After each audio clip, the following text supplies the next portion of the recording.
As I previously mentioned, I was merely trying to assist the farmers of the said area who were supposed to be awarded of their certificate of land ownership award by the Department of Agrarian Reform, but fell victim to Attorney Harry Roque's activities. Attorney Roque and his Pogo partners wanted to convert the said place into a Pogo hub after he facilitated the transfer of at least 60 land titles to First Bataan Maribeles holding corporations. In fact,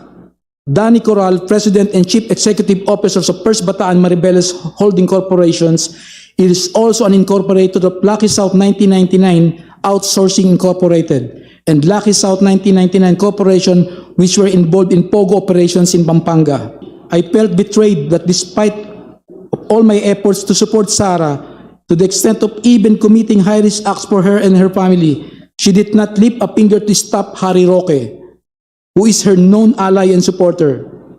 from filing the unfounded kidnapping case against me.